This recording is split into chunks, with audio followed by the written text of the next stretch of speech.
Amém.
Amém.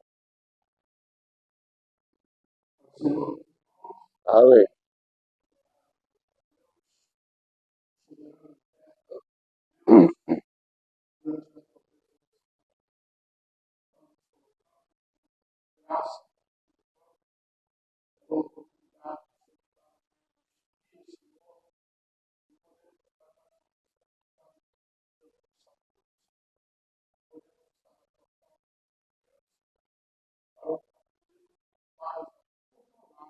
Amém.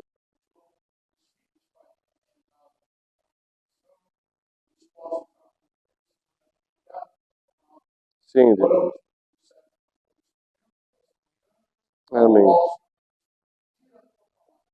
Sim.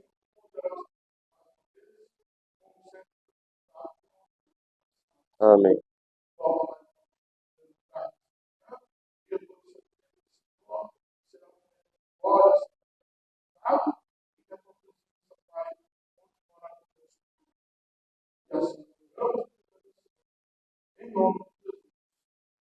Amém.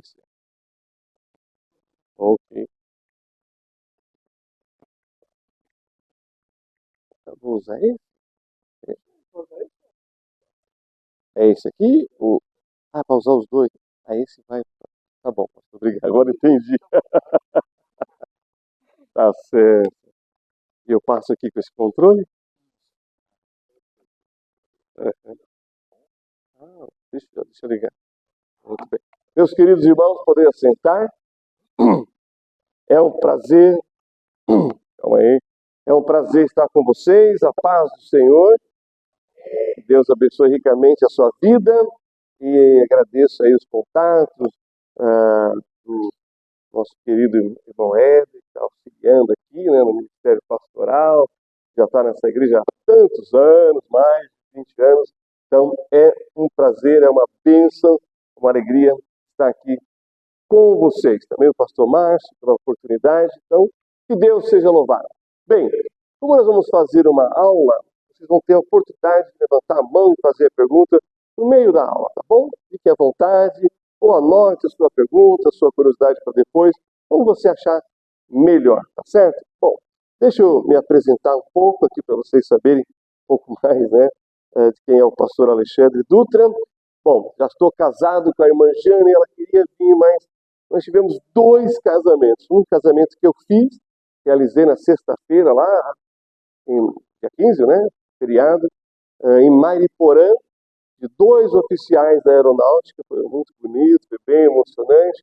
E ontem casou um jovem da nossa igreja. A coisa tem sido assim, bem puxada esses dias, e aí eu achei, né, prudente deixar a esposa em casa. Nós vamos ter já o culto à noite.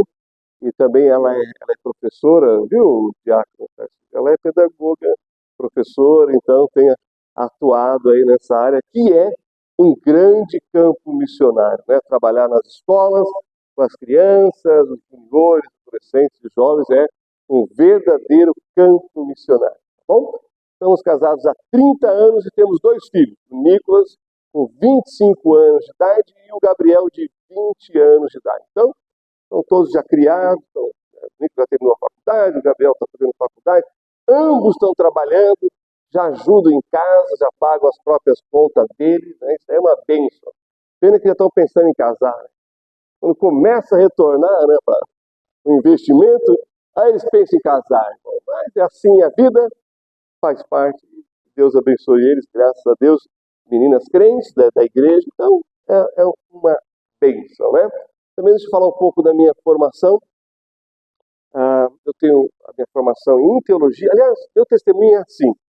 Quando eu me converti, me entreguei ao Senhor, e aí conheci a minha esposa, né? E nós namoramos, ficamos noivos, aceitamos o desafio para o ministério, casamos e fomos para o seminário. Então imagina, né? Casamos jovens, fomos para o seminário e estou no ministério aí entre seminário e consagração, já são aí 29 anos. Então, minha vida, tudo que eu sou, tudo que eu tenho é graças ao ministério. Então, minha vida é a obra de Deus. A gente vive pela fé da palavra de Deus, tá bom? Também tenho atuado na área de missões voltadas para o testemunho do povo judeu. Então, nosso ministério em São Paulo, né, é de evangelização aos judeus, tá bom? Fazemos parte de um ministério chamado Amigos de Sião, já existe há mais de 50 anos no Brasil. Começou nos Estados Unidos, está em Israel, e também em outros países e no Brasil.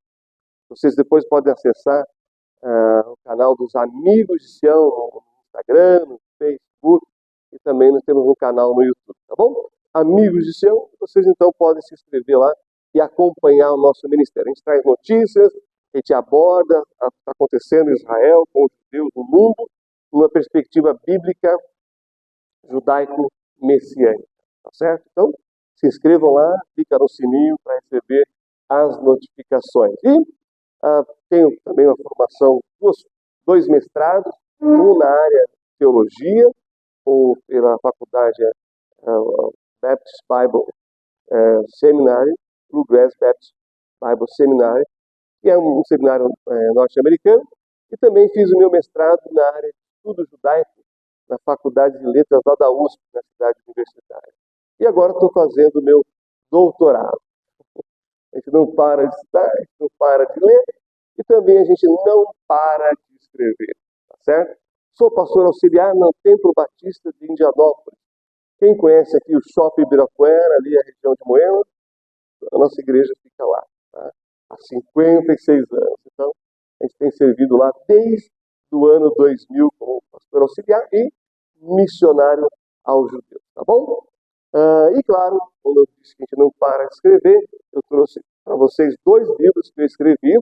Um tem muito a ver com o nosso tema, que é esse daqui, Israel, a Igreja e o Mundo. Esse é um livro para você entender o Oriente Médio numa perspectiva bíblica, histórica, contemporânea e profética. Então, eu vou transitar nessas áreas, nesses saberes, mas com essa perspectiva falando sobre a igreja, sobre Israel e sobre o mundo, tá bom?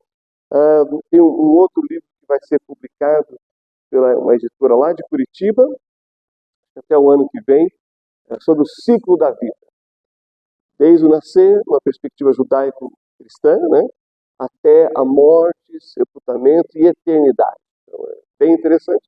É praticamente um manual sobre essa área, tá certo? E tem um outro livro que vai ser publicado, que é a minha dissertação de mestrado, que eu fiz lá na FEFELESH, na USP, que é justamente sobre a marca que o Senhor fez de forma indelével em Abraão e todos os seus descendentes homens, que é uma exposição ali em Gênesis 17, a circuncisão.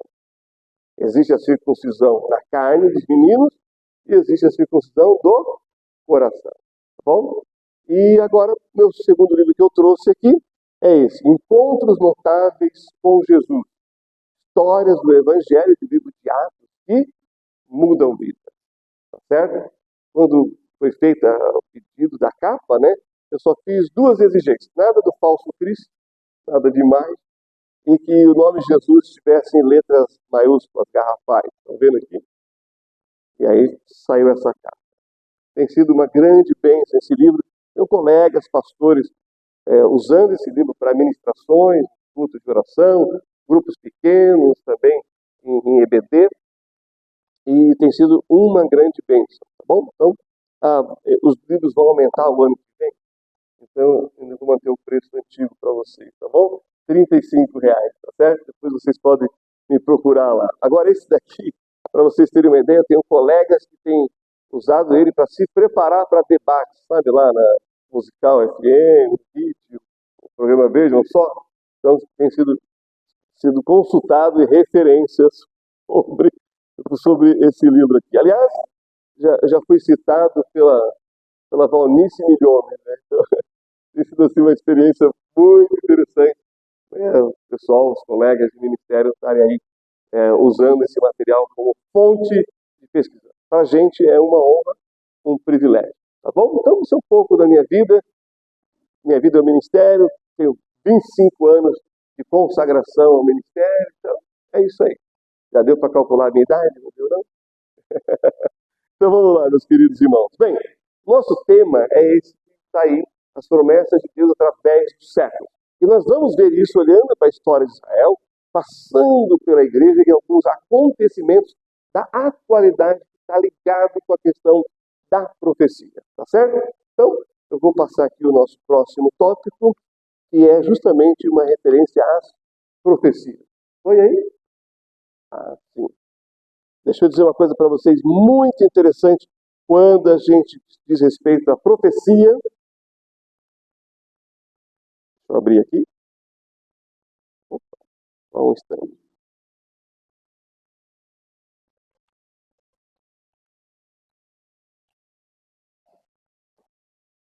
Quando a gente diz respeito a profecias e a Bíblia, você sabia que só as Sagradas Escrituras, a Bíblia, a Palavra de Deus, é que tem profecias que fala acerca do futuro? Não existe nenhum outro livro religioso que tenha profecias. Por exemplo, no Corão, que é o livro muçulmano, o livro sagrado muçulmano, não tem. Nos escritos de Buda também não tem. Você não tem escritos hindus com respeito à profecia bíblica. É interessante que no máximo a gente encontre alguma literatura religiosa sobre previsões. Entende? Uma previsão é diferente de uma profecia. Por exemplo, eu gosto muito no rádio, na televisão, quando fala de a previsão do tempo para amanhã. Já ouviram isso? Qual é a ideia? A gente saber se preparar, tá certo? Mas de repente eles falam assim, amanhã vai chover. Aí Deus assopra assim as nuvens e não chove. Entendeu? Aí eles falam assim, vai fazer sol. E aí chove. Chegou uma hora no programa, no rádio que eu ouvia, que não ouço mais, eles falavam assim, mas qual é a garantia? Você garante que vai? 40%, 50%. Olha só que interessante que é a previsão. Eles estão olhando para o céu, eles estão vendo coisas que a gente não está vendo com equipamento, mas eles dão 40%. Se não chover, o problema foi dos outros 60%. 90% que vai chover, e de repente Deus muda tudo. Aí eles põem a culpa no 10%. Vocês estão entendendo a diferença entre previsão, que a gente encontra em alguma literatura religiosa, e profecia, que você só encontra na Bíblia? Só Deus pode dizer algo que vai acontecer, porque Ele garante que vai acontecer. Ele é Deus. Ninguém vai se arriscar de falar algo profeticamente, se não ocorrer algo. Agora, claro, a gente sabe, é um outro assunto dos falsos profetas, e a Bíblia diz, Jesus disse, que nós teríamos entre nós. Aí já é uma outra coisa, a igreja tem que ter discernimento para lidar com isso, tá bom? Mas entenderam? Só a Bíblia tem profecias, ok? Muito bem. Avançando aqui, eu convido você então a abrir na sua Bíblia, lá no profeta Isaías, capítulo 46. Vamos até lá? Profeta Isaías, capítulo 46, pois a Bíblia fala do passado, do presente e do futuro. Nós vamos ver aqui sobre o passado. Profeta Isaías, capítulo 46, Vamos ler os versículos 9 a 10. Abra lá para a gente fazer essa leitura. Nós vamos ficar aqui no livro de Isaías um bom tempo, vamos ir e voltar, mas vamos usar bastante o profeta Isaías. Se você já chegou lá, diga amém. Se você não chegou, diga espera, pastor. Espera. Quero que você leia na sua Bíblia, né? Ok? Todo mundo comigo? Diz assim: lembrai-vos das coisas passadas desde a antiguidade. E eu sou Deus, e não há outro Deus, não há outro semelhante a mim. Aí ele vai dizer qual é a diferença dele para qualquer outro Deus, né? Deus com letra bem minúscula. Porque ele faz profecias, ele diz o que vai acontecer no futuro. Os outros não. Aí leia o versículo 10 comigo. Que anuncia o fim desde o princípio, e desde a antiguidade as coisas que ainda não sucederam. Que digo, o meu conselho será firme e farei toda a minha vontade. Perceberam? Deus revelou o passado, a história da humanidade e o futuro da história da humanidade. Ainda aí no capítulo 45 agora, leia comigo o versículo 11. Profeta Isaías, capítulo 45, versículo 11, diz: assim diz o Senhor, o Santo de Israel, aquele que o formou: perguntai-me as coisas futuras, demandai-me acerca dos meus filhos e acerca da obra das minhas mãos. Deus quer que a gente saiba aquilo que Ele revelou para o futuro. Para quê? Para você se preparar. Lembra que eu falei da previsão do tempo para amanhã? Sabendo o que vai acontecer amanhã, você se prepara. Sabendo o que Deus vai realizar no futuro, você tem como se preparar. Você tem como viver uma vida santa na presença de Deus, porque você sabe que você vai prestar contas a Ele. Você vai estar diante dele lá naquilo que é chamado de Bema, o tribunal de Cristo. Então você sabe que a sua vida que você fizer aqui vai refletir na eternidade. Por isso que nós temos os galardões. São forma de motivação eterna de Deus na sua vida. Existe a motivação externa, aquela que vai fazer a gente acordar cedo da manhã na segunda-feira para ir trabalhar, sabe? A motivação externa, o salário, não é isso? Existe a motivação interna. Sabe aquelas pessoas que trabalham em ONGs, são voluntárias em hospitais, em várias organizações para ajudar voluntariamente? Motivação interna. Mas existe a motivação eterna, que são os galardões. Por isso Deus está dizendo assim: pergunte o que vai acontecer no futuro para mim. Eu sei, eu revelei. Eu quero que você saiba para você se preparar e ser bem sucedido na sua vida, em todas as áreas. Pessoal, familiar, profissional, mas acima de tudo, espiritual. Tá bom? Bom, todos aqui são amados por Deus, amém ou não? Amém? Você é amado por Deus? Tem dúvida? Eu não tenho. Eu sei que o Senhor me ama e muito. Quando me olho no espelho e lembro a minha vida pregressa, eu entendo o amor de Deus. Irmãos, nós temos nas nossas igrejas pessoas que, se a gente conhecesse anos atrás, a gente nem convidaria para almoçar em casa ou comer uma pizza. É verdade ou não é? Mas quando elas são transformadas pelo Evangelho, como nós somos, nós até convidamos para estar na nossa casa, na nossa família, ter comunhão com a gente. Porque são os nossos irmãos, né, que foram transformados pelo poder do Evangelho. Então nós sabemos que somos amados. Mas na Bíblia tem um personagem bíblico que Deus falou que ele era muito amado. Muito amado. Alguém sabe quem foi esse personagem na Bíblia? Pode falar. Pode dar um chute aí, não tem problema. Se não for, eu vou dizer que não é. Quem que é esse personagem? Deus falou assim: você é muito amado. Ó, nós somos todos amados. Esse é muito amado. Sabe quem foi? Daniel. Por quê? Porque Daniel dedicou a sua inteligência, a sua capacidade intelectual, o seu esforço físico e financeiro para saber acerca das profecias. Aí vem o anjo Gabriel e diz: Deus diz que você é muito amado, porque você separou tempo para estudar a profecia. E olha que interessante, Deus revelou para ele os impérios mundiais que viriam. E é tão preciso que os teólogos liberais, e eles existem, falaram assim: olha, deve ter uns 5 Daniel, escrevendo um pedaço de cada sabe? Um pedaço de cada parte do livro. Porque não é possível alguém dizer o que vai acontecer em forma mundial, global. Não é local apenas para Israel, mas é com relação às nações, com relação ao mundo. Por isso esse livro chama-se Israel, a igreja é o mundo. Ele procura cobrir esse aspecto. Então, olha só, Daniel estava querendo saber quanto tempo seria o cativeiro da Babilônia. E ele estava esperando chegar uma parte do rolo do profeta Jeremias.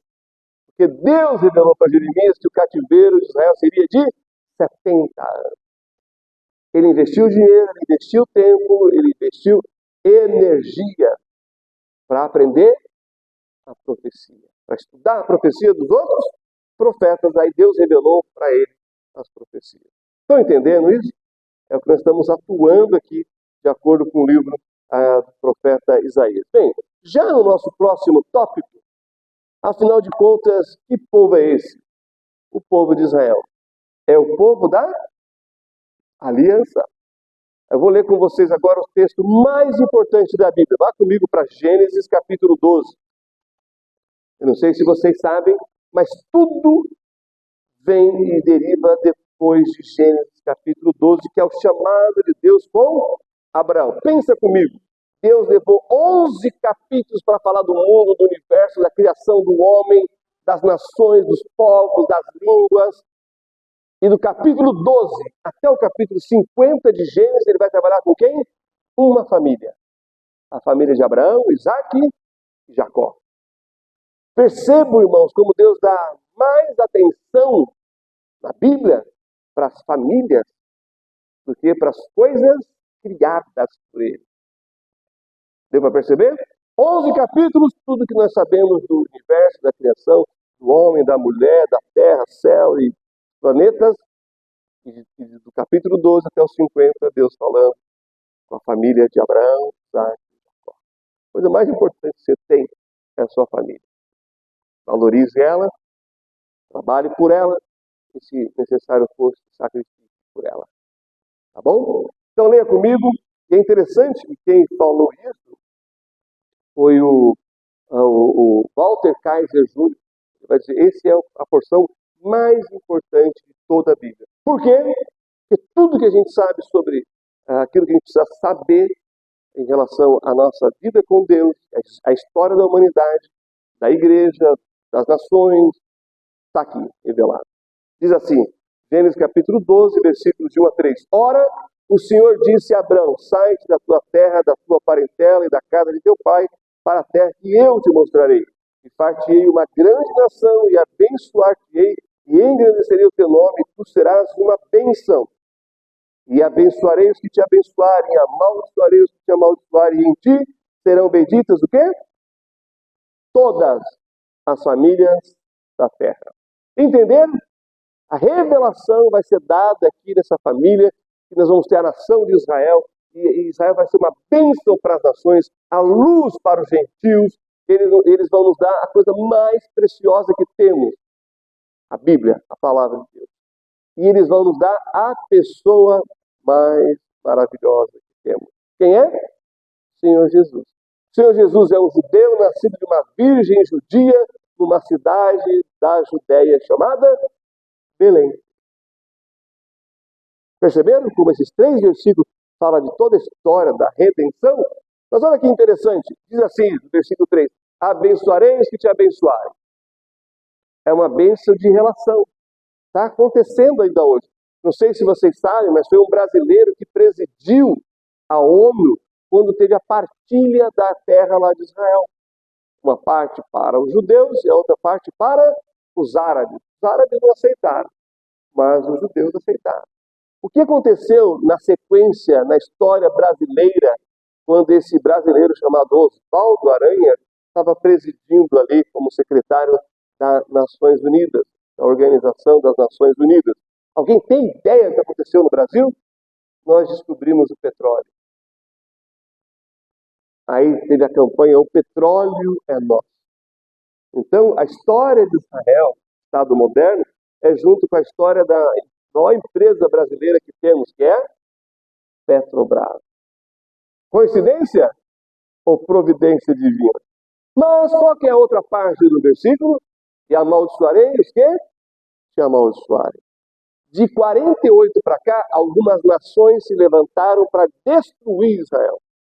Entre elas o Iraque. O que é o Iraque hoje, irmão? Estão entendendo?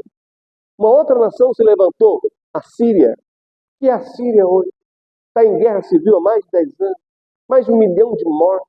Sírios matando sírios. Por quê? Amaldiçoarei os que te amaldiçoarem. O Egito e a Jordânia, que fez paz com Israel, também. Mas e o Líbano? Que é um inimigo de Israel, está sendo destruído. E economicamente eles estão atrasados pelo menos 10 anos, inclusive na educação. Todos que se levantam contra Israel estão se levantando contra quem, na verdade? Deus! Tem como vencer uma guerra contra Deus, irmão? É impressionante. Tem um canal na televisão que eu nem assisto, não assisto nem para criticar, mas que tem um programa todo domingo à noite. E você nunca vai ver eles falando bem da igreja ou de Israel. Um dos âncoras dessa televisão estava lá nos Estados Unidos reclamando porque os crentes estavam cantando louvores a Deus.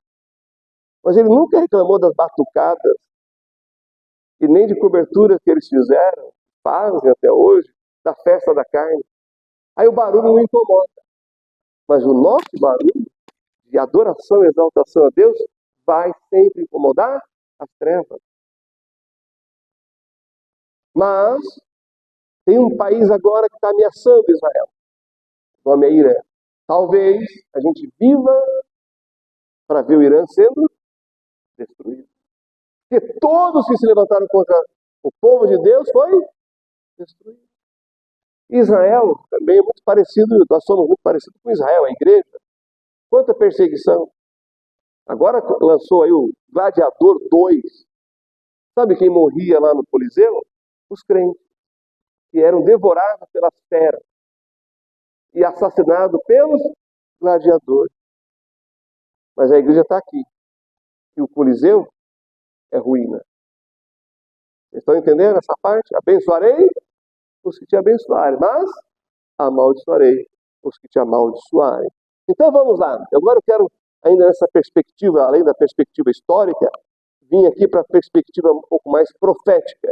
Foi Deus que formou Israel. Opa, o que aconteceu? Mas abra lá a sua Bíblia, lá no profeta Isaías, volta lá, agora o capítulo 43. Vamos lá, profeta Isaías, capítulo 43. E vamos ler aqui o versículo 1. Diz algo muito interessante, e eu quero agora também trabalhar um pouco do hebraico com vocês. Na nossa tradução não dá para perceber bem, mas em hebraico é bem interessante. Então, como professor, eu vou explicar isso para vocês. Isaías 43, versículo 1. Mas agora sim diz o Senhor que te criou, ó Jacó, e que te formou, ó Israel. Não temas, porque eu te remi, chamei-te pelo teu nome, tu és meu. O trocadilho está aqui, ó. Assim diz o Senhor que te criou, ó Jacó. Esse verbo criar aqui é o verbo bará. É o verbo que aparece lá no Gênesis, que é criar do nada. Eu já vou explicar. E o segundo verbo que aparece aqui é o verbo formar, que é o verbo em hebraico, olha, assar. Não é de assar bolo, não é de assar pão, é só assar. Tá bom? Quer dizer, formar. Então, bará é quando Deus cria do nada. E assar, quando Deus cria a partir de algo. Olha aqui, temos um púlpito de quem aqui, irmãos? Perceberam? Um púlpito de madeira. Ele foi feito a partir de algo que já existe. Madeira. Entenderam a diferença? O verbo bará, criar do nada. Nada existia e Deus falou e enviou. Esse é o nosso Deus, hein?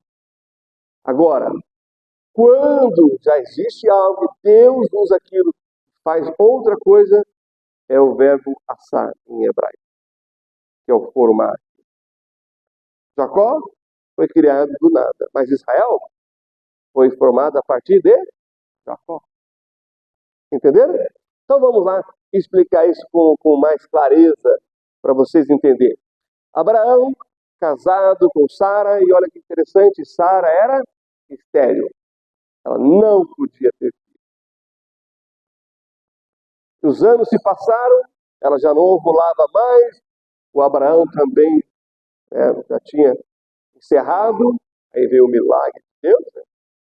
O Senhor então faz uma promessa e o seu filho seria chamado Isaac. Quem deu o nome? Foi Abraão? Foi Sara? Quem deu o nome? Deus. Por quê? Porque quando ele disse isso e o tempo passou e ele repetiu, a Sara fez o quê? Riu. Sabe o que quer dizer Isaac? Em hebraico? Isaac. Sorriso. Aquele que ri. Pegaram a coisa? Ela não podia ter um filho e ela riu porque humanamente era impossível, mas aquilo que é impossível para os homens é possível para Deus. Com 70 anos ela teve uma criança e o nome do menino quem escolheu foi Deus. Agora imagina a Sara descendo para o playground ou indo para o parque aqui com seu filho e está lá as mães com seus filhinhos e a Sara chega e aí as mães falam assim, que gracinha, a vovó trazendo o netinho para o playground. As vovós não fazem isso também? Não fazem? E aí ela vai dizer o quê? Não, é meu filho. O que vocês acham que ia acontecer no parque? No play? Todas as mães iam rir. Por isso o nome do menino é Isaac. Todos que ouviram essa história vão rir. Aí então Isaac casa-se com Rebeca. Rebeca também era estéril. Não podia ter filhos. Ele orou por ela 20 anos. Deus ouviu a oração, fez o milagre e veio em dose dupla. Gêmeos os meninos. Jacó e Esaú. E o que eles estavam fazendo lá no ventre? Brigando. E estão brigando até hoje. Estão entendendo? Bom, mais um milagre. Por isso que Deus criou Israel do nada. Jacó se apaixona por Raquel e trabalha quantos anos, irmãos, para pagar o dote? Vocês sabem a história. Labão engana Jacó, dando Lia. É por isso que nos casamentos, está meio fora de moda hoje, mas lembra do véu? É por isso que no casamento o noivo chega e levanta o véu para saber se é ela mesmo, para saber se é a pessoa certa, né? Para não ser enganado. Essa é a história do véu até hoje. Não sei se vocês sabem, no casamento judaico ortodoxo, a noiva fica totalmente coberta com o véu, você não vê. Aí o noivo chega, né, está esperando, tem as mães, né, dá a volta, 7 voltas com a noiva em torno do noivo, e depois para, aí ele levanta o véu para ter certeza. Para não cair no mesmo, né, engano do antepassado deles, Jacó. Bem, Raquel também é estéril. Ela não pode ter filho. Ela então começa a perturbar o Jacó. Quero filho, quero filho, quero filho. Sabe a mulher, a goteira e a mulher chosa? Chega uma hora que Jacó faz o quê? Mulher, estou no lugar de Deus para serrar a madre? Ou abrir a madre? Ele estava meio estressado. Eu acho que era a insistência da Raquel. Mas Deus ouve e dá um filho para ela. Qual é o nome do menino? José. Em hebraico é Yosef. O que quer dizer José em hebraico? Presta atenção, ela não podia ter filhos. Ela pede a Deus, Deus concede. E ela dá o nome do menino, que Deus me dê mais um. Sabe o que quer dizer José? Que Deus me acrescente. Olha só, ela não podia ter nenhum. Quando Deus dá, ela quer mais. E Deus atendeu. Qual foi o segundo filho de Raquel? Qual foi? Não. Benoni. Ela deu o nome. Ben quer dizer filho. Noni, do meu sofrimento que levou à morte. Agora imagina o menino indo para a escola. Qual o seu nome? Matei minha mãe. vai sofrer bullying na escola. Qual é o seu nome? Matei minha mãe. Aí o Jacó, muito esperto, para não ter que gastar dinheiro com terapeuta, psicólogo, mudou o nome do menino. De Benoni para Benjamim. Benjamim é filho da minha destra, da minha força, da minha direita. Resolveu o problema de bullying na escola. Entenderam o que acabamos de ler? Por que Deus criou Israel e criou do nada? Está explicado pela história. Agora vamos lá. Por que Deus criou esse povo? Olha o versículo 7. Acompanhe comigo. A todos que são chamados pelo meu nome e os que criei para a minha glória, os formei e também os fiz. Deus criou essa nação para a sua própria glória. Mas, olha o versículo 10 agora. Vós sois minhas testemunhas, diz o Senhor, e meu servo, a quem escolhi, para que o saibais e me criais e entendais que eu sou o mesmo.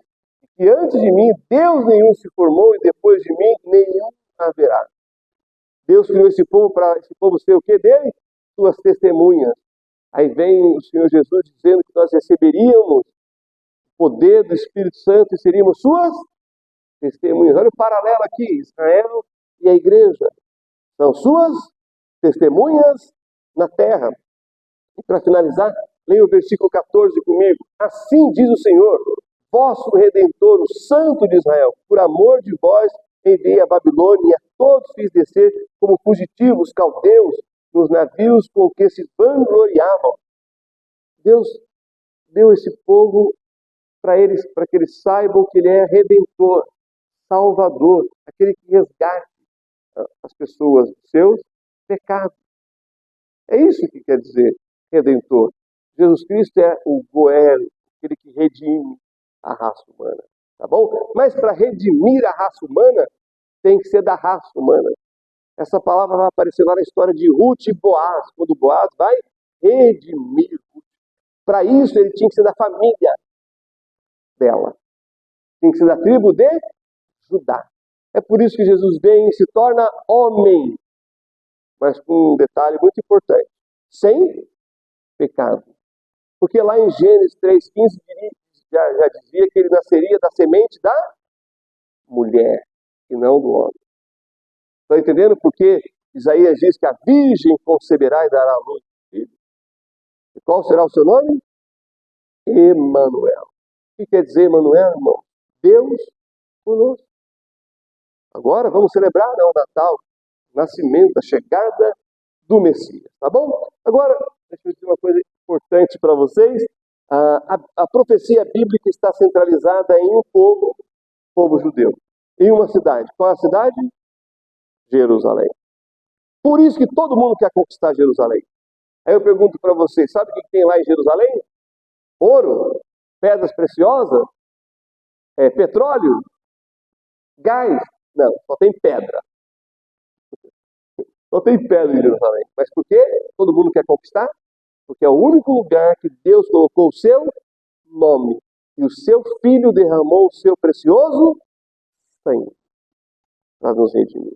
Por isso que Jerusalém é tão importante na história da humanidade. Agora eu quero ler com vocês algo que é fundamental para vocês entenderem sobre a questão da revelação de Deus, da profecia ao longo do século. Vá comigo para o Novo Testamento. Agora, olha só, estamos fazendo uma transição aqui. E abra a sua Bíblia comigo em 1 Coríntios, capítulo 10, versículo 32. Primeira epístola do apóstolo Paulo aos Coríntios, capítulo 10, versículo 32. Quando Deus olha do céu para baixo, o que ele vê? A raça humana. E como é que Deus divide a raça humana? Olha só, Deus não faz acepção de pessoas, mas Deus divide a raça humana. Nós dividimos a raça humana. Por exemplo, geograficamente, o mundo está dividido em continentes. Continente africano, asiático, europeu, as Américas, Oceania. Nós também dividimos o mundo economicamente. Existem os países de primeiro mundo. Vamos ver se vai. Pode passar. Nós dividimos o mundo economicamente, países de primeiro mundo e países não é mais terceiro mundo, agora é emergente. Olha como muda o nome e resolve o problema. É que nem favela, não tem mais favela. Temos o que agora, irmãos? Comunidade. Isso é coisa de político, não é não? E qual a outra maneira que nós dividimos a raça humana no mundo? Politicamente. Nós temos, de um lado, capitalismo, politicamente falando, e do outro lado, o socialismo. Mas e Deus? Como é que Deus divide a raça humana? Leia comigo, 1 Coríntios 10, 32.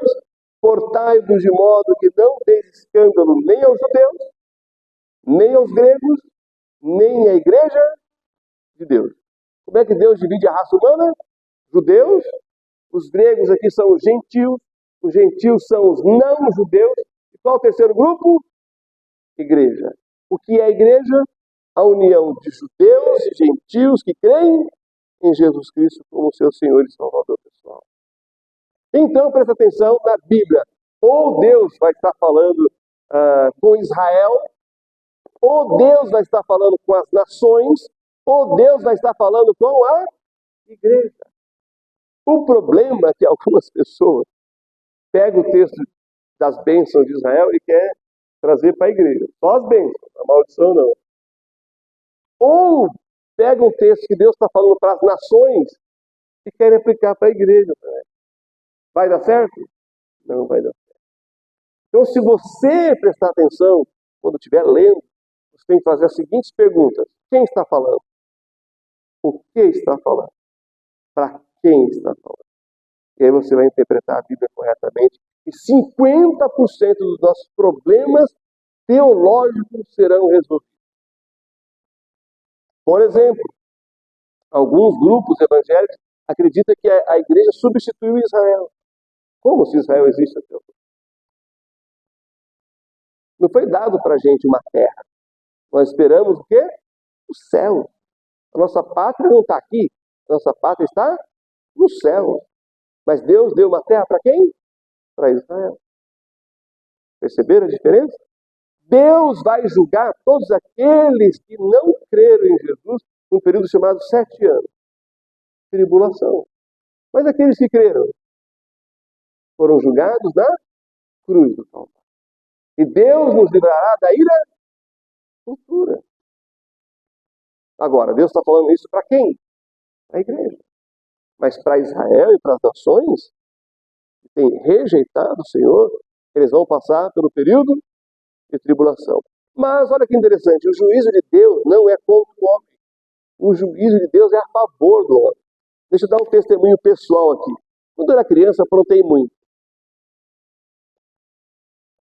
E apanhei muito também. Era chinelo de banda, não tem ideia. Bom, minha mãe dizia assim para mim, quando ela me batia, doía mais nela do que em mim. Eu nunca acreditei nisso. Até que tive os meus filhos. E toda vez que a gente bate nos filhos, corrigindo eles, dói na gente. E nós queremos o quê deles?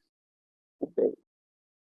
O juízo de Deus, como diz o C.S. Lewis, é o alto-falante que Deus usa para falar o coração do homem. Entenderam? Sofrimento, a dor e o juízo é para que o homem se arrependa. Minha mãe dizia assim para mim, é melhor você apanhar aqui em casa do que apanhar na rua pela polícia. Eu aprendi. Espero que todos vocês tenham aprendido também. Ok? Bom, e aí estamos falando do que, irmãos, da era da igreja. Capítulo 9 a 11, lá de Romanos, fala do passado, presente e o futuro de Israel. Que é muito importante. Já Mateus 16, 18 fala da profecia que ele, Jesus, edificaria a igreja. Que ninguém viu lá no Antigo Testamento. Talvez você pegue aí o livro de Cantares, né? E você vai ver lá o amor de Cristo pela igreja. Não está em Cantares. Ali é o amor de um homem pela sua mulher, sua esposa, tá bom? Eles estão tentando espiritualizar ali não tem nada de igreja. Ali é a relação de um casal. casado, tá bom? Então percebam que o Senhor Jesus é que disse que edificaria a igreja. A igreja é um mistério. Os profetas viram os picos, mas Deus não tinha revelado os vales. E aí quando ele fala da igreja, os apóstolos não tinham entendido. Até que veio o Espírito Santo, até que teve que mandar uma perseguição sobre a igreja de Jesus, porque estava todo mundo juntinho lá em Jerusalém. A perseguição é que vai fazer eles irem por todo mundo e pregar o evangelho a toda criatura. E chegaram até o confins da terra, que é o Brasil. Eu conheci alguns judeus sobreviventes do Holocausto. E quando eles fugiram da guerra, eles falaram assim: eu quero ir para qualquer lugar, mesmo que seja o fim do mundo. Onde eles chegaram? No Brasil. Então, está aí, nós estamos incluindo lá no texto bíblico de Marcos, de Atos e também de Lucas, tá bom? Olha só, agora vamos ver essa parte aqui. A igreja é o templo espiritual do Senhor. O Espírito Santo habita em todo crente nascido de novo. Ok? Porque é o Espírito Santo que começa a igreja do Senhor Jesus numa festa chamada Pentecostes, que está registrada lá em Atos capítulo 2. É a nossa história. E é interessante que Atos não termina o livro, dando justamente a ideia de que a história da igreja está continuando. E nós estamos escrevendo Atos 29. Entenderam? Até o arrebatamento. Ok? Avançando, deixa eu dizer o que aconteceu com Israel depois da destruição do templo. Os judeus foram dispersos e os muçulmanos conquistaram Jerusalém, Israel, no século VII e construíram lá o Domo da Rocha, a cúpula dourada, que é um monumento da vitória do islamismo na Terra Santa. E eles estão lá até hoje. Para vocês terem uma ideia, esse lugar é o terceiro lugar mais sagrado para os muçulmanos. Eles têm Meca, Medina e Al-Quds, como eles chamam em árabe, a Santa, se referindo a Jerusalém. Tá bom? E aí eu pergunto para vocês, Deus espalhou os judeus pelo mundo todo. Isso é o juízo de Deus. Mas o juízo de Deus não é contra o homem, é a favor do homem. Porque Deus sabia que ia surgir um homem que queria matar todos os judeus. E ele matou 6 milhões de judeus. 1,5 milhão de crianças. Você sabe do que eu estou falando? De Hitler. Agora imagina se todos os judeus estivessem em um lugar só. Ele teria matado muito mais. Por isso que Deus espalhou o povo judeu pelo mundo. O juízo de Deus preservou o povo judeu. Tá bom? E aí então eu quero dizer para vocês o seguinte: como é que Deus trabalha hoje com Israel? Como que é a relação de Deus com Israel? Lembra, nem todos creram em Jesus. Assim como no Brasil, nem todo mundo crê em Jesus também. Mas aqueles que creram fizeram a obra de Deus. Nós somos alcançados por causa dos apóstolos judeus, dos discípulos judeus. Quem foi o maior apóstolo aos gentios? Paulo, da tribo de Benjamim, circuncidado ao 8º dia, fariseu de fariseus, segundo a lei, irrepreensível. Estão entendendo? Que Deus separou ele e enviou para os gentios. Então, nós temos uma dívida ao povo judeu, que nos deram a palavra, que nos deram Jesus e que nos deram os apóstolos e que enviou os apóstolos pelo mundo todo, principalmente o apóstolo Paulo. Olha só que interessante, profeticamente, os judeus estão voltando para Israel. Qualquer judeu em qualquer lugar do mundo tem o direito de retornar para Israel. É chamado de aliar, o direito de retorno. Você vê isso acontecendo. Judeus brasileiros estão voltando, judeus na Europa, tem judeu até na China voltando para Israel. Agora eles trouxeram o último judeu do Afeganistão. Vocês sabiam disso? Tinha judeus lá no Afeganistão que quando começou a guerra lá, né, do Talibã, eles saíram e essa semana trouxeram o último judeu do Afeganistão para Israel. Porque os profetas disseram isso. O norte não vai reter, o sul não vai reter, e o Senhor vai trazer o seu povo de volta para a terra de Israel. Você sabe quem é o norte de Israel? A Rússia. Tem mais de 1 milhão de judeus russos que voltaram para Israel depois que derrubaram o muro de Berlim em 89. Tá bom? 88, 89. Mas tem uma outra profecia que eu quero compartilhar com vocês. A terra de Israel está florescendo. Tem isso, texto bíblico. Israel é o maior exportador de rosas para a Europa. Rosas do deserto. Quem aqui já ouviu falar da rosa de Saron? Ela dá, não no deserto, mas ela dá na parte litorânea, na areia. Sabe a areia do mar? Na praia? Ela dá ali na areia. Israel tem exportado. É claro que isso é a capacidade do povo judeu. Eles são o único povo no mundo que fez o deserto recuar. Em 100 anos, eles plantaram 20 milhões de árvores. Igualzinho aqui no Brasil, a gente faz isso também. Só que não, né? Israel é menor do que o nosso menor estado do Sergipe. O Sergipe tem 22 mil quilômetros quadrados, Israel só tem 20 mil. E a metade é deserto. Mas eles fizeram o deserto florescer. E Israel é uma das potências mundiais. Israel é um país de primeiro mundo. Israel é a única democracia no Oriente Médio. Israel é o único país, né, próspero e que tem igualdade social, no sentido de que as pessoas lá não vivem na miséria. Estão entendendo? Para vocês terem uma ideia, Israel tem 9 milhões, vou mostrar já no mapa, para vocês verem o tamanho. Mas Israel tem 9 milhões de habitantes. 2 milhões são árabes israelenses. Árabes israelenses é quem aceitou o governo de Israel.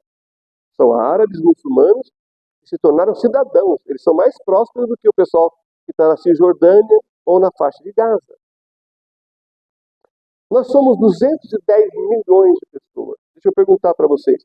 Quantos prêmios Nobel nós temos? Alguém sabe? Quantos prêmios Nobel nós temos? Nenhum. Só a Universidade Hebraica de Jerusalém tem 7. Fora as outras universidades. Fora a história do Nobel, em que a maioria são judeus que ganharam. Vocês estão entendendo como Deus tem trabalhado com esse povo hoje? Qual é a maior riqueza que Deus tem dado para os judeus? Aquilo que não podem tirar dele. O dinheiro, podem tomar. A terra, a liberdade, a vida. Mas qual é a única coisa que não se pode tomar de uma pessoa, irmãos? Alguém sabe? Conhecimento. Por isso que Israel é essa potência mundial. Ele tem 9 milhões de pessoas. A cidade de São Paulo tem 12. E a cidade de São Paulo é maior que Israel em território. Eles têm mais Nobel do que qualquer país, fora tirando os Estados Unidos, do mundo. É assim que Deus tem trabalhado com eles hoje. Mas Deus também tem trabalhado não só abençoando com inteligência e sabedoria, mas eles também estão pensando em que eles têm o direito de reconstruir o seu próprio templo. Isso era impossível até 1948, mas também era impossível até 1967. Porque de 48 a 67, Israel ficou sem Jerusalém. Eles queimaram 25 sinagogas, mataram várias pessoas. Os árabes, 7 nações atacou Israel no dia seguinte à independência dele. Mas em 67, na Guerra dos 6 Dias, Israel conquista Jerusalém. De lá para cá, os judeus religiosos estão querendo fazer o quê? Reconstruir o templo. E eles, deixa eu dizer para vocês, já tem tudo preparado. As peças em ouro, o candelabro, a menorá, o castiçal, a arca da aliança, tudo em ouro. Tamanho original, como está escrito lá em Êxodo. Eles estão treinando, irmãos, sacerdotes para fazer sacrifício. Todo ano, na Páscoa, eles fazem um abate, treinamento de cordeiros de um ano. É só acessar lá, Institute of the Temple, está tudo lá. Eu vi o museu deles. Eles estão preparando, arrecadando fundos para reconstruir o templo. Falta o quê?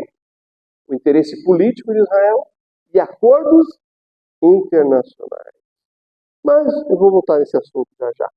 Mas como Deus tem trabalhado com Israel hoje, na história da profecia através dos séculos? Na proteção. Ninguém consegue destruir esse povo. Como é que explica isso?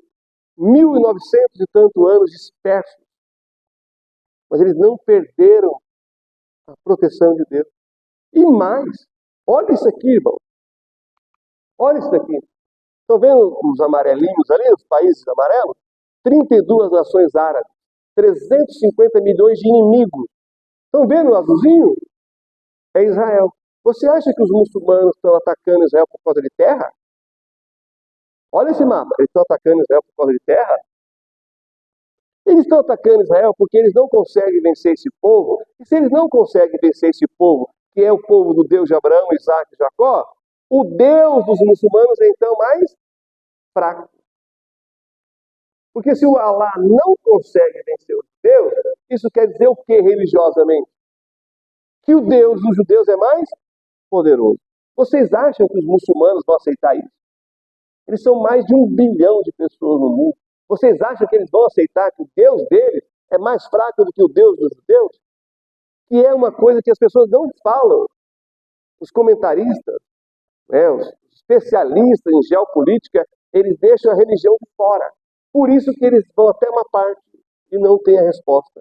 Porque falta colocar na equação a questão da fé. Já vou falar um pouquinho mais sobre isso. Agora, olha só que interessante. Vocês sabem que Israel tem o Iron Dome, a cúpula de ferro. Mas, na verdade, quem está protegendo Israel ao longo da história? É Deus, irmão. Alguém tem dúvida disso? Está na história. Bem, então, para reconstruir o templo, algumas coisas têm que acontecer. E estão acontecendo.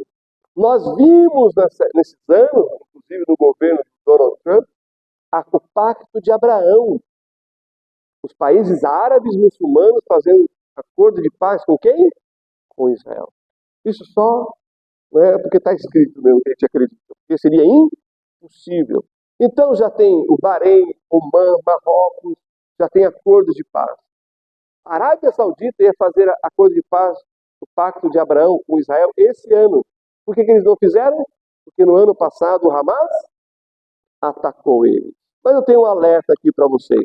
Essas coisas vão acontecer porque está na Bíblia. Mas a Bíblia faz um alerta sobre esses acordos de paz. Vai lá comigo para 1 Tessalonicenses, capítulo 5, versículo 3. 1 Tessalonicenses, capítulo 5, versículo 3. Eu tenho uma frase que é a seguinte: a profecia se impõe ao intérprete. Aquilo que a Bíblia diz que vai acontecer, os teólogos podem negar, até podem negar, mas vai acontecer. Tem um capítulo aqui no meu livro sobre a reconstrução do templo. Tem um capítulo nesse livro falando sobre Gog e Magog e a guerra da Rússia contra a Ucrânia. Ninguém falava mais nisso. Até que, 80 anos depois da Segunda Guerra Mundial, o que a Rússia fez? Invadiu a Ucrânia. Todo mundo foi contra, menos a Venezuela, Cuba, só gente boa, a Irã, a Síria, o Líbano, todo mundo foi contra. Mas quem que a Rússia ameaçou? Israel. Estão entendendo? Uma profecia vai se cumprindo? Então, 1 Tessalonicenses 5,3 diz: pois quando disserem a paz e segurança, então lhes sobrevirá repentina destruição, como as dores de parto àquela que está grávida, e de modo nenhum escaparão. Nós estamos vendo a profecia se cumprindo nos nossos dias. Vai haver esses acordos, e aí então Israel vai reconstruir o templo. Quem que vai aparecer fazendo uma aliança de 7 anos? O anticristo. Mas as profecias estão se cumprindo, o palco, o cenário da escatologia está sendo montada nos nossos. Isso que é o mais impressionante. Nós estamos vivendo o cumprimento de profecia. Bom, deixa eu falar aqui, indo para a parte final, a razão da luta do Hamas. Eles estão lutando contra o Deus de Israel. No estatuto deles está lá, eliminação de todo judeu e a conquista de toda a terra. Sabe o estatuto deles? Eles têm as razões dos ataques, né? Aqui as razões dos ataques deles, que é porque Israel, uma das razões é Israel vai construir o templo lá no Monte do Templo. Eles estão dizendo isso, o Hamas, tá bom? E aí outras razões, né? Mas você tem o cumprimento profético lá no Salmo de número 83, versículos de 1 a 4. Eu só vou ler isso aqui. Esse salmo foi escrito 1000 anos antes de Jesus. Estão entendendo? Mas parece que foi escrito nesses dias. Olha só, Salmo 83, abra lá comigo e vamos ler os versículos de 1 a 4. Diz assim, Salmo de número 83. Ó Deus, não estejas em silêncio, não te cales, nem te aquietes, ó Deus, porque eis que teus inimigos fazem tumulto, e os que te odeiam levantaram a cabeça. Olha só, esse pessoal está guerreando contra quem? Contra o povo de Israel? Contra o Deus de Israel. Olha o versículo 3. Tomaram astuto conselho contra o teu povo. Opa! E consultaram contra os teus escondidos. Disseram, vinde e desarraiguemo-los para que não seja nação, nem haja mais memória do nome de... Qual é o propósito do Irã? Qual é o propósito do Hamas? Eliminar a nação de Israel. Está aqui no Salmo 83. Eu pergunto para vocês, eles vão conseguir? Não, porque nenhuma arma ou obra preparada contra o povo de Deus vai prosperar. Quem disse isso foi Deus na boca do profeta Isaías. Mas Deus também tem protegido o povo, Deus tem preservado eles com a identidade dele, mas Deus também tem feito algo nos nossos dias. Ele tem salvo os judeus, individualmente. Até que chegará o dia, aí são os judeus crentes, né, lá de Israel. Até que chegará o dia que Deus vai salvar todo Israel. Em que contexto? Final da tribulação. Quando Jerusalém estiver cercada pelos exércitos do anticristo, eles vão lembrar do salmista que diz assim, elevo os meus olhos para os montes. De onde me virá o socorro? Meu socorro virá do Senhor que fez os céus e a terra. E o que vai acontecer? Leia comigo Romanos capítulo 11, versículos 26 e 27. E aí vamos abrir um tempo para perguntas, já que ninguém fez pergunta durante a aula. Vamos abrir para perguntas agora, tá bom? Só ler para vocês verem como, com a graça de Deus, a gente passou ali, cumprindo aí o nosso tema, né? A nossa aula aqui da revelação, né? As promessas de Deus através de séculos. E olha só o que diz aqui Romanos 11, 26 e 27. Vou ler para os irmãos. E assim todo Israel será salvo, como está escrito. De Sião virá o libertador, desviará Jacó as impiedades. O que impede o homem de ser salvo? Pecado. Deus vai perdoar os pecados desse povo. Por quê? Porque eles vão olhar para Jesus e vão chorar amargamente. Como diz o profeta Zacarias, porque eles vão ver o que em Jesus? As marcas nas mãos e nos pés. E vão reconhecer que Jesus era o Messias prometido. Amém? Deus abençoe os irmãos. Eu sei que o cafezinho está chegando, não quero atrapalhar o cafezinho de ninguém. Então vamos para as perguntas. Alguém tem alguma pergunta, alguma dúvida, alguma curiosidade, alguma colocação do que falamos até aqui?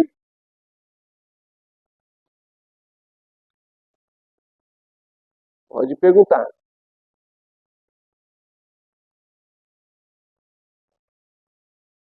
Alguém? Sobre o que eu mostrei, sobre o que eu falei? Sim, por favor.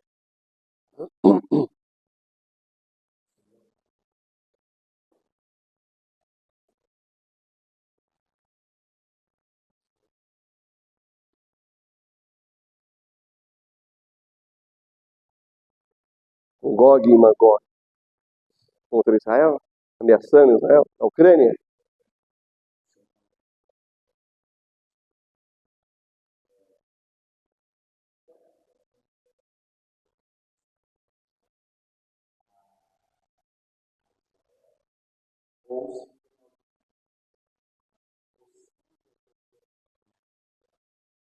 Bom, tem a ver com Israel, está lá em Gog e Magog, que fala justamente uma referência à Rússia, tá bom?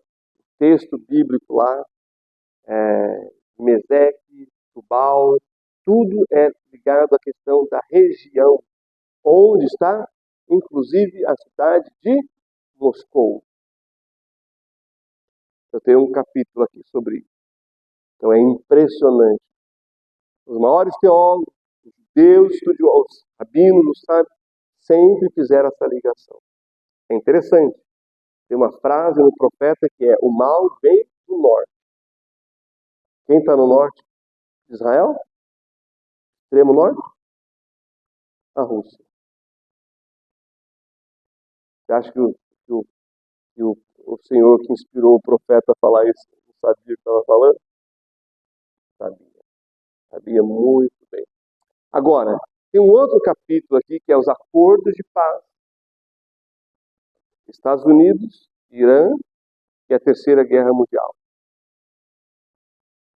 Os especialistas em geopolítica analisando a história, como começou a Primeira Guerra Mundial, a história de como começou a Segunda Guerra Mundial, estão dizendo: só falta algumas coisas para termos uma Terceira Guerra Mundial, que é a China invadir Taiwan. Porque o bloco do mal já está aí. Quem são eles? Rússia, Irã e China. Quem eles estão ameaçando? Europa, Estados Unidos. Entenderam? Podemos ter uma Terceira Guerra Mundial? Podemos. Mas precisa acontecer esses elementos. E eu pergunto para vocês, na atual situação política brasileira, de que lado nós estaremos? Vocês já perceberam isso? Não? Ou vocês não estão percebendo? Para que lado o nosso governo está se direcionando? Para o grupo dos aliados, Europa, Estados Unidos, ou para o grupo do eixo ali da resistência, eles falam? Rússia, China, Irã. Para a gente orar mais. Então, esses fatores precisam acontecer. O que envolve a Segunda Guerra Mundial? Terra, economia, poder político. E se impor numa região. A China está dominando o mundo silenciosamente, comprando tudo, inclusive na África. E quando eles não podem pagar os investimentos em infraestrutura, aquilo passa a pertencer ao governo chinês. É assustador, irmão. Mas nós temos uma viva esperança. Seremos arrebatados antes da tribulação, mas uma Terceira Guerra Mundial podemos ter, que talvez seja necessária para que haja paz. Aonde? No Oriente Médio, com Israel. E quando disserem paz e segurança, então, virá repentina destruição. Eu tenho um capítulo aqui sobre a Covid e a profecia bíblica. Quando o presidente da França, Emmanuel Macron, e o Papa Francisco disseram: problemas mundiais precisam de solução de um líder mundial. Estão entendendo o negócio dele? Eles tentaram. Mas a Covid foi um teste de controle social mundial. Para entrar em Israel no pós-Covid, todo o pessoal do meu grupo tinha que estar vacinado. Lembra disso? Controle. Nós estávamos indo visitar a minha sogra no sítio, lá em São Lourenço da Serra, e a minha esposa recebeu uma mensagem no celular que ela estava se distanciando a muitos quilômetros da nossa casa. Ela recebeu a mensagem. Vocês estão entendendo, meus queridos irmãos? Que foi um grande teste de controle social. Quem vai fazer isso? O anticristo. Mas já está sendo experimentado. Amém? Mais alguém? Mais alguma curiosidade? Mais alguma pergunta? Entenderam tudo ou não entenderam nada? Brincadeira.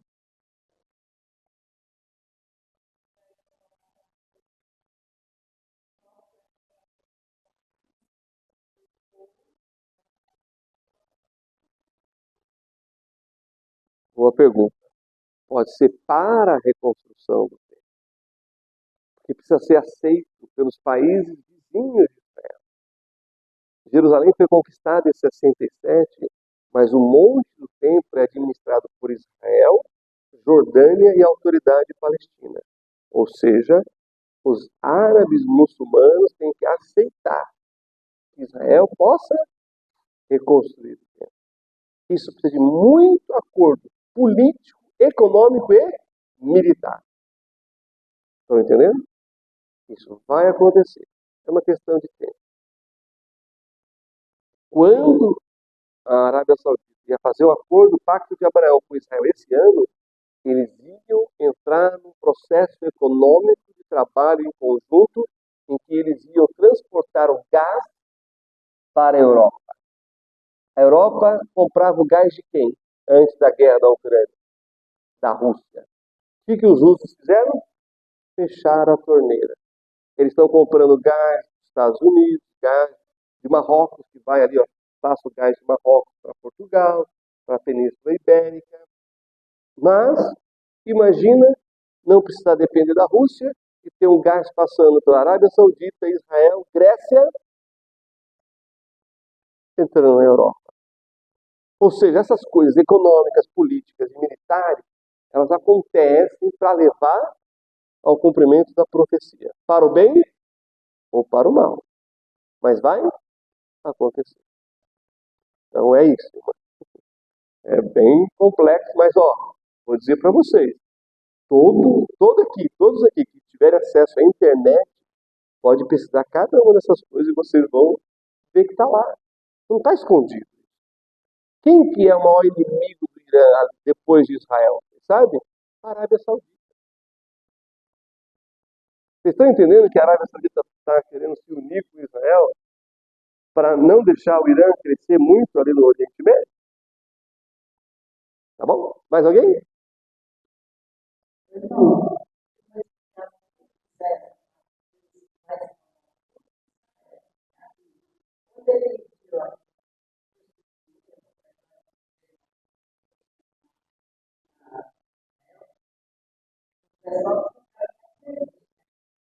O mundo, irmã, trocou presente.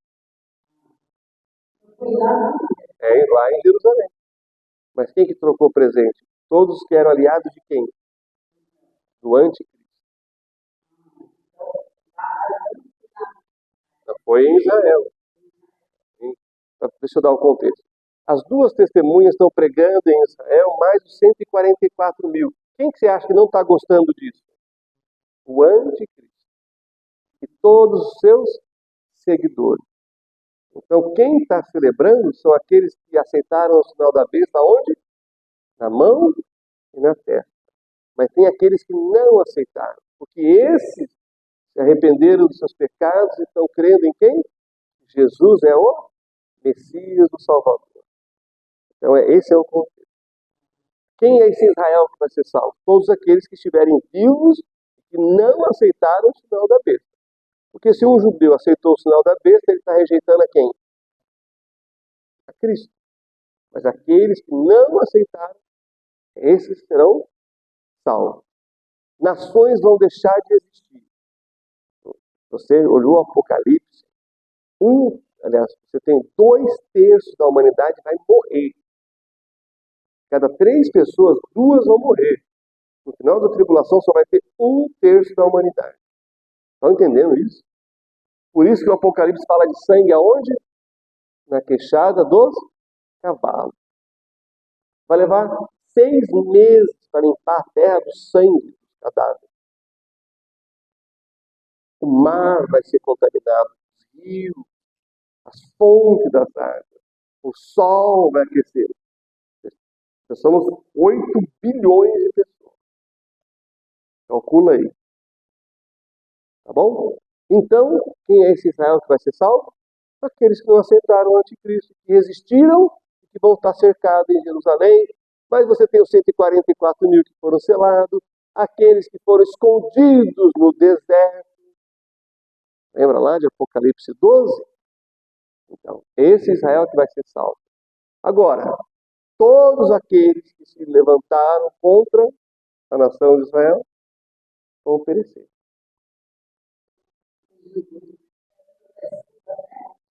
Sim. Mas por quê? Que Messias que eles estão esperando?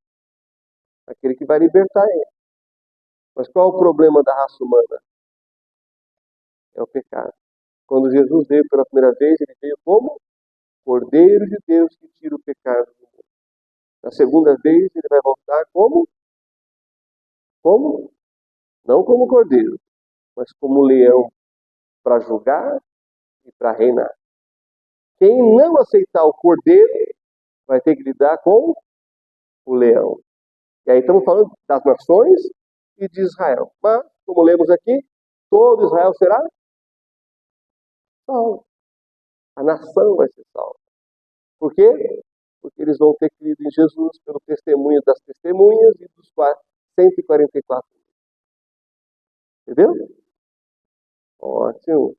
Mais alguém?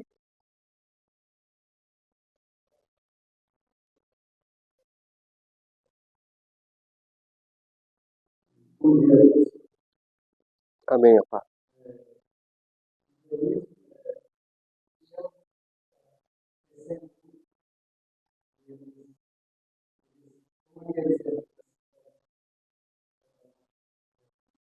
Sim.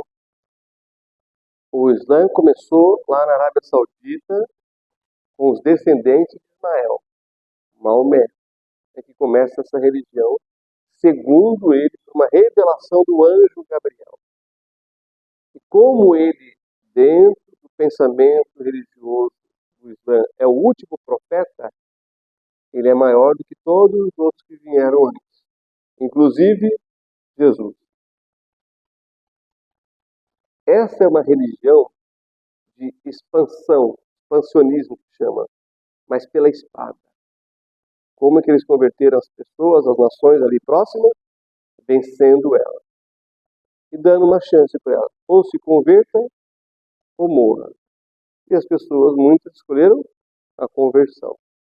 Isso vai passando de geração em geração. O islamismo tem 1.400 anos. É uma das que mais cresce no mundo. Por quê? Porque eles têm uma mensagem muito interessante. Que tudo que o Ocidente faz é pecado. E eles têm razão em muitas coisas. Eles defendem a família, tá?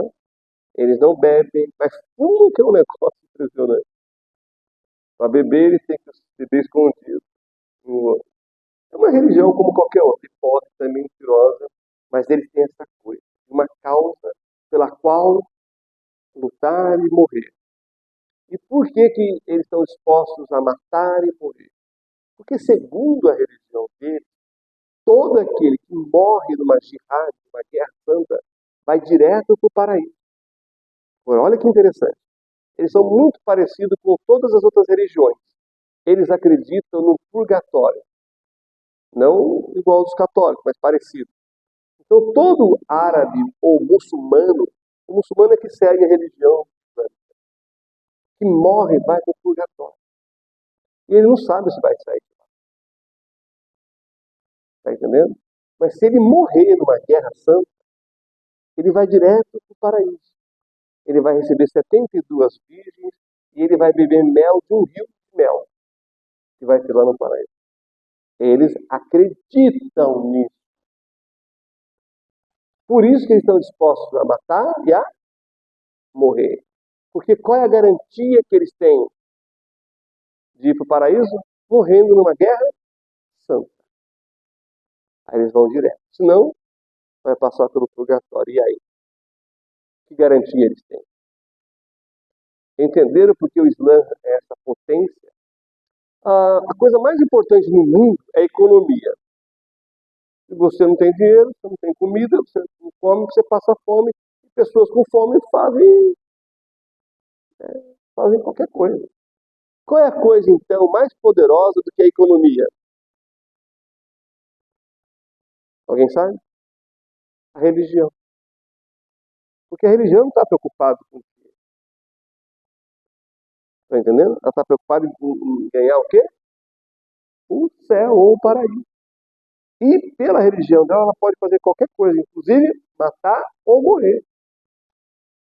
É muito diferente do cristianismo, que, né, Deus toma forma humana para salvar o homem. E que a gente prega? Perdão dos pecados. Aí é a diferença total, né? Porque a gente sabe que nós vamos ser no céu pela fé em Jesus. Não por obra, mas pela graça, por meio da fé. Quando você compara isso, você vê que o Islã é muito forte. Porque eles fazem uma lavagem cerebral na cabeça de todos que se convertem.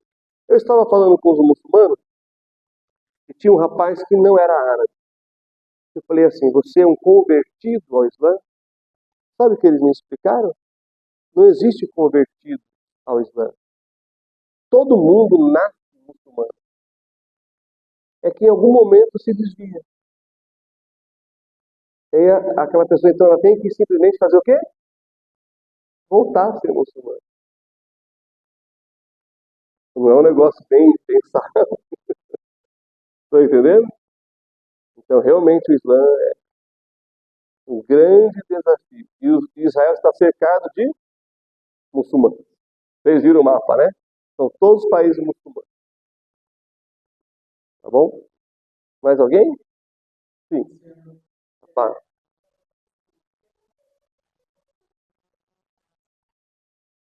Então, isso vai acontecer na tribulação, em que os exércitos vão marchar atravessando o Eufrates do Oriente para atacar Israel.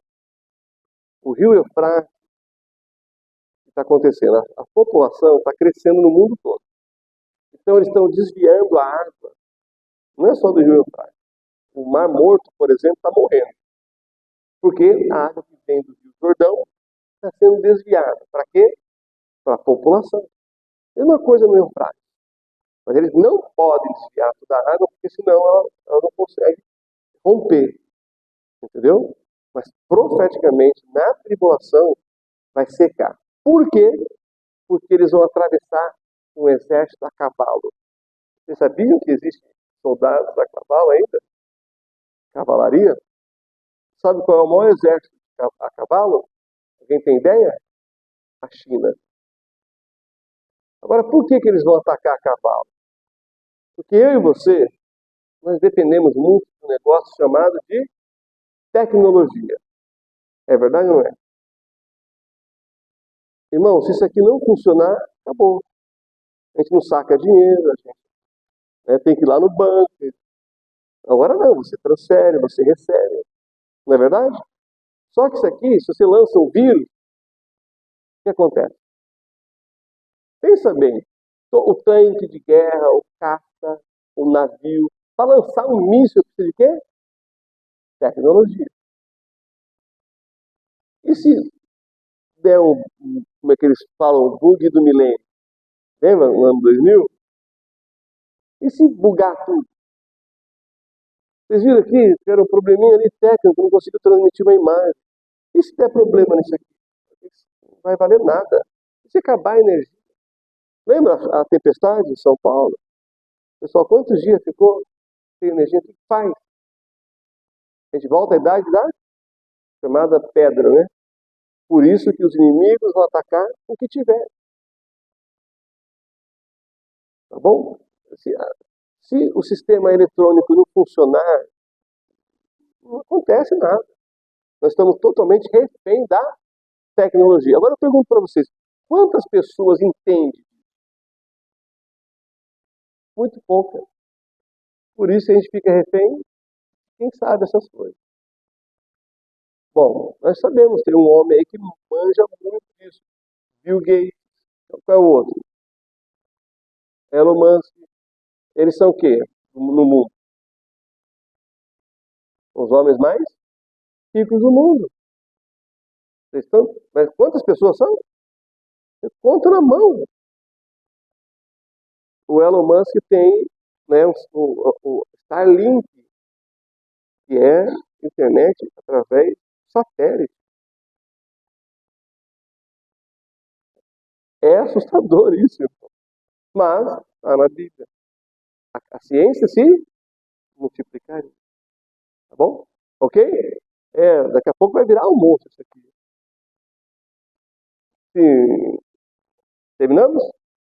Vamos ficar em pé e vamos orar. Quero orar por vocês, pela igreja, pelo ministério. Deus de Abraão, Isaac e Israel, na tua santa e bendita presença estamos para te louvar, meu Deus, pelos teus filhos que escolheram estar aqui, escolheram a melhor parte, aprender do Senhor, para que possam crescer na fé, no amor e na dependência de Ti, ó Pai. Abençoe-os ricamente e faze prosperar esse ministério, ó Deus, sob a liderança dos teus ungidos, capacite-os mais e mais e abençoe-os, suprindo em glória as suas necessidades. E que as reformas que precisam ser feitas nesse tempo venha do Senhor os recursos através do teu povo. Que o Senhor abençoe essa casa de oração, para que mais e mais pessoas possam chegar e ouvir a tua palavra, serem libertas, serem salvas e resgatadas pelo poder que há no sangue de Jesus, para a libertação, para a cura e para a salvação. Ó Deus, desperta a tua igreja cada dia a vivemos na expectativa do arrebatamento. Naquele dia, o Senhor há de buscar a tua igreja, Deus redimido, espalhado sobre toda a face da terra. Pedimos essas coisas e agradecemos por essa rica oportunidade. Em nome do Senhor Jesus, o Messias de Israel, o Salvador do mundo. Amém. Vou ensinar uma saudação em hebraico para vocês que Jesus disse quando ele ressuscitou e apareceu diante dos discípulos. Ele disse, paz seja convosco. Mas ele não falou em português, não falou em inglês, nem em grego. Ele falou em hebraico. Em hebraico fica Shalom Aleichem. E aí sabe como responde? Ao contrário. Aleichem Shalom. Vamos lá? Eu vou dizer Shalom Aleichem e vocês vão responder Aleichem Shalom. Shalom Aleichem. Já pode começar o curso de hebraico. Obrigado, pastor, irmão. Deus abençoe. Estamos com a palavra agora.